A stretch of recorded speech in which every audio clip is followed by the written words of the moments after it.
Hello student, good morning. आज हम civil third year के डीएसएमएस में new chapter roof truss and machinery wall, ठीक है।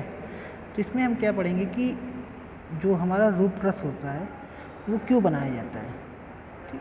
तो रूफ ट्रस इसलिए बनाया जाता है कि जैसे कई होते हैं कि देखते होंगे कि कई सारे छतों पर या रोड पर कई सारे स्ट्रक्चर को क्या करते हैं, एक साथ जोड़ दिया जाता है। तो ऐसी संरचना जो होती है, जो कैसी होती है, ढाल आकार की होती है। देखिए उसका शेप कैसा होता है, ढाल होता है, ठीक। और कई सारे अवयवों को मिलाकर बनाई जाती है, जिसे क्या कहते हैं, रूफ ट्रस कहते हैं, ठीक है। इसमें क्या होता है, संपीड़न के साथ साथ तनन बल भी क्या होते हैं, उत्पन्न होते हैं। अब आते हैं नेक्स्ट टॉपिक हमारा क्या है, टाइप्स ऑफ रूफ ट्रस, छत कैंचियों के प्रकार। अब देखिए यहाँ पे डायग्राम दिख रहा है, इसमें देखिए क्या है, स्पैन है, ये हमारा टेंशन मेंबर है, ये हमारा राफ्टर है, ये हमारी पल्लिंग है, ये आवरण है, और ये रिज है, और ये हमारा क्या है, फ्लैंज है। और ये दोनों साइड में देखिए क्या लगे हैं, सपोर्ट लगे हैं। इन्हीं के बारे में जो हमारा छत कैंची में जो इक्विपमेंट होते हैं, जो कंपोनेंट होते हैं, वही हमारे क्या कहलाते हैं, पद में, या उन्हीं की डिफिनीशन के बारे में प्रकार के होते हैं, ठीक। तो अब देखिए बात करते हैं, सबसे पहले किसकी बात करते हैं, स्पैन की। तो स्पैन आपको पता है, आलंबों के केंद्रों के बीच की जो दूरी होती है वही हमारा क्या कहलाता है, स्पैन कहलाता है, ठीक। अब राइज का मतलब क्या होता है, राइज मतलब हमारा होता है उठान। उठान का क्या मतलब होता है, अब देखिए उठान कैसा होता है कि किसी न किसी क्या होगा, वो एंगल पे थीटा होता है। थीटा बराबर क्या होता है, टेन थीटा बराबर होता है क्या, टेन थीटा बराबर आपको पता है क्या होता है, लंब बटे आधार। तो जो हमारा पल्लिंग होती है इसी टाइप की बनी होती है, तो ये थीटा एंगल होता है, ये 90 डिग्री का लाइन होती है, ठीक। इसके सामने भुजा संपूर्ण भुजा होती है। तो ये क्या होता है, इसमें जो पल्लिंग होती है, और सॉरी जो उठान होता है, वो टेन थीटा बराबर होता है, कितना हमारा उठा है, ठीक, बटे पार्ट का आधा। अभी आपको कैसे पता चला, देखिए जैसे ये है, तो ये हमारा स्पैन होता है, इसका आधा हो गया, ठीक। और कितना ये हमारा उठा है, वही हमारा क्या होगा, टेन थीटा होगा, ठीक। इसके बाद नेक्स्ट डिफिनीशन हमारी क्या आती है, पिच। देखिए पिच क्या होती है, पिच का मतलब होता है क्या है, अंतराल होता है। तो अंतराल के लिए हमें क्या करना पड़ता है, पिच बराबर क्या करना है, दो अवयवों के बीच की जो दूरी होती है हमारी पिच कहलाती है। अब पिच की कैसी वैल्यू निकालेंगे, हमें अगर उठान पता हो, उसको क्या कर दें, एल से डिवाइड कर दें। क्या करें, जो हमारी उठान है उसको क्या कर दें, एल से डिवाइड कर देते हैं, तो हमें क्या मिल जाता है, अंतराल मिल जाता है, ठीक। इसके बाद आते हैं रिज। अब देखिए रिज क्या होता है, रिज का मतलब होता है कि ये क्या करता है कि जो हमारी कैंची होती है इसको दो बराबर भागों में क्या करता है, बांटता है। यहाँ पे होता है रिज हमारा, ये क्या करता है, इसको दो बराबर भागों में बांटता है, ठीक है। इसके बाद आता है पर्लिंग। ये पर्लिंग का यूज क्या होता है, पर्लिंग का मतलब होता है सपोर्ट देना या आधार देना, ठीक है। पर्लिंग का क्या मतलब होता है, सपोर्ट या आधार देना। देखिए जैसे हमारी क्या होता है, धरन है, तो ये मुख्य ठीक है, ये आवरण है, ये है, ये हमारी बीम है। इन दोनों को सपोर्ट देने के लिए क्या करते हैं, एक पर्लिंग बनाई जाती है, ठीक। ये क्या करता है, छतों जो बीम होती है उसको क्या करता है, मजबूती से पकड़े हुए रहता है। पर्लिंग का प्रयोग इसलिए हम क्या करते हैं, उसमें रूफ ट्रस में प्रयोग करते हैं। उसके बाद आता है पैनल। पैनल क्या होता है, दो क्रमागत अवयवों की जो बीच की दूरी होती है वही हमारा क्या कहलाता है, पैनल कहलाता है। अब आते हैं नेक्स्ट टॉपिक हमारा क्या है, छत आवरण। नेक्स्ट टॉपिक हमारा क्या है, छत आवरण, रूफ कवरिंग। देखिए रूफ कवरिंग दो प्रकार की होती है। रूफ को कैसे कवर किया जाता है, छत को कैसे ढका जाता है, आप देखते होंगे एक सीमेंट की चादर आती है और दूसरा किसकी आती है, स्टील की चादर आती है। तो सबसे पहले बात किसकी करते हैं, स्टील की चादर, सीमेंट चादर की बात करते हैं। सीमेंट चादर क्या होता है, दो प्रकार के होते हैं, एक जैक होता है और एक क्या होता है, टैफर्ड होता है। देखिए टैफर्ड में क्या होता है, देखिए पहले आती है जिगजैग। जिगजैग मतलब क्या होता है, ऐसे ऐसे होती है।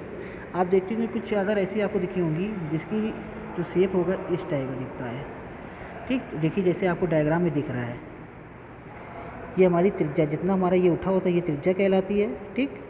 अब इसकी जो डिस्टेंस होती है वो कैसे मेजरमेंट की जाती है, वो हमारी होती है दोनों की जो बीच की गैपिंग होती है, जो बीच की गैपिंग होती है वो हमारी 46 mm की होती है, और जो और मोटाई जो होती है 6 से 7 mm रखी जाती है, और लंबाई क्या होती है 1.5 से 3 मीटर होती है, और जो इसकी चौड़ाई होती है ये तो हमारी लंबाई हो गई, ये हमारी चौड़ाई कितनी होती है 1.05 मीटर होती है, ठीक। और त्रिज्या हमारी कितनी होती है 25 से 29 mm। नेक्स्ट जो चादर हमारा है टैफर्ड चादर। टैफर्ड चादर क्या होता है, देखिए टैफर्ड चादर में सामान्यतः 45 mm की लंबाई और चौड़ाई लहरदार के समान बनाई होती है। इनके बीच का अंतराल जो होता है 335 से लेकर 340 mm तक का होता है, ये होती है। आप देखे होंगे टैफर्ड चादर क्या होती है, इसकी जो नालियाँ होती हैं बहुत ही कम बनाई जाती हैं, तो उनकी जो बीच की जो दूरी होती है नालियों के बीच की, तो 335 से 340 mm होती है, और जो उठान होती है ये हमारी 45 mm तक की होती है, ठीक। त्रिज्या भी हमारी 29 से लेकर 25-29 तक की होती है। नेक्स्ट आते हैं इस्पाती चादर, स्टील सीट। देखिए स्टील सीट सामान्यतः कितनी चौड़ी होती है 5 मीटर से 9 मीटर, लगभग 1 मीटर की बराबर होती है, और जो इसकी लंबाई होती है वो 1.5 से लेकर 3.2 मीटर तक की होती है। इस्पाती चादर की मोटाई सामान्यतः 3 mm से लेकर 4 mm तक की प्रयोग की जाती है, ठीक। इसके बाद आते हैं छत कैंचियों पर भार। छत कैंची पे भार कितने प्रकार के होते हैं, देखिए एक्चुअल में लोड 2 ही प्रकार के होते हैं हमारे, dead load, live load. Dead load वो लोड कहलाते हैं जो हमारे क्या होते हैं फिक्स होते हैं, और जो लाइव लोड क्या होता है वो हमारा क्या होता है चलता हुआ रहता है, तो इसका क्या होता है निर्धारण फिक्स नहीं होता। अब जैसे हमारा स्नो लोड, जो स्नो लोड हिमभार क्या होता है, जो पहाड़ी क्षेत्र होते हैं जहाँ पर हिम की वर्षा होती है उस पर क्या होता है लोड आता है, तो वो लोड हमारा क्या कहलाता है स्नो लोड कहलाता है। हवाओं का इफेक्ट जहाँ पे ऐसी संरचना जहाँ पे क्या होता है वायु का इफेक्ट होता है वो वायु हमारा क्या कहलाता है वायु भार कहलाता है, ठीक। अब इसकी देखिए जो भी वैल्यू दिया है आपको यहाँ से क्या करना है कैलकुलेट करना है, पर्लिंग के लिए, लोड के लिए, ठीक है। हल्की हवा के लिए वेग कितना होता है 5 किलोमीटर होता है, तेज़ हवा का वेग कितना होता है 50 किलोमीटर होता है, ठीक। इसी तरह आपको ये सारी यूनिट याद किए रहना पड़ेगा। और छत आवरण पर सामान्यतः भार कितना होता है 0.1 से लेकर 0.175 metre Newton per metre square तक लिया जाता है, ठीक। इसके बाद आते हैं अब जैसे कुछ जोनल क्षेत्र निर्धारित किए गए हैं कि अगर आप यहाँ पे संरचना बना रहे हैं तो वहाँ पर आपको इतना ही वेग रखना पड़ेगा। जैसे आपका इलाहाबाद, वाराणसी हुआ, प्रयागराज हुआ, दिल्ली हुआ, भोपाल हुआ, ये सब क्या होते हैं यहाँ पर आपको मिनिमम 45 to 50 किलोमीटर की पर आवर की स्पीड से जो वेग चलता है उसके अकॉर्डिंगली हमको घर की क्या करना होता है डिज़ाइन करना होता है। अब आते हैं चल भार। चल भार आपको बता ही दिया गया है, ऐसी संरचना पे भार जो स्थिर नहीं होते हैं। उसके बाद हिमभार भी आपको बता दिया गया, हिमभार सामान्यतः कितना कैलकुलेट करना चाहिए 2.5 kilo newton per metre square तक लिया जाता है। फिर आते हैं भार का संयोजन। देखिए भार का संयोजन क्या होता है, दिख रहा है आपको, dead load plus live load, dead load plus live load का आधा, ठीक। तो dead load plus live load plus क्या होता है विंडो लोड होता है, इतनी चीज़ को क्या कर दिया जाता है लिया जाता है, ठीक है। इसके बाद आता है नेक्स्ट हमारा जो लोड है कॉम्बिनेशन है लोड का, वो क्या है डेड लोड लेंगे, फिर क्या लेंगे विंड लोड, ठीक। विंड लोड मतलब वायु भार लेंगे या तो अर्थक्वेक लोड लेंगे, ठीक। ये होता है हमारा भार का संयोजन। इसके बाद आते हैं डिजाइन ऑफ पर्लिंग। पर्लिंग आपके सिलेबस में एक्चुअली है नहीं, बट लेकिन आपको एक इंट्रोडक्शन के रूप में आपको ये जानकारी रहनी ही चाहिए कि पर्लिंग की कैसे डिज़ाइन किया जाता है, ठीक है। पर्लिंग की जो डिज़ाइन हमारी की जाती है, सबसे स्टेप पहला क्या होता है, पर्लिंग का पार्ट और अंतराल कैसे निकालते हैं, वो कैसे निकालते हैं, जो हमारा राफ्टर होता है, ये हमारा साइड राफ्टर लगा होता है, इसकी लंबाई के अकॉर्डिंग निकालते हैं, ठीक।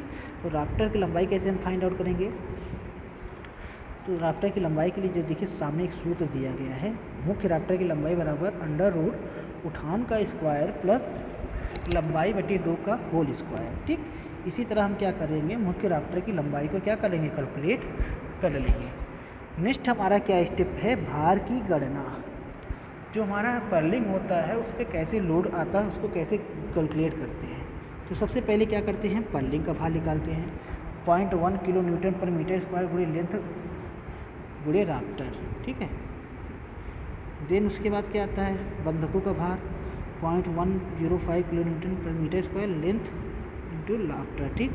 फिर छत आवरण का भार 0.2 इंटू लेंथ ऑफ राफ्टर।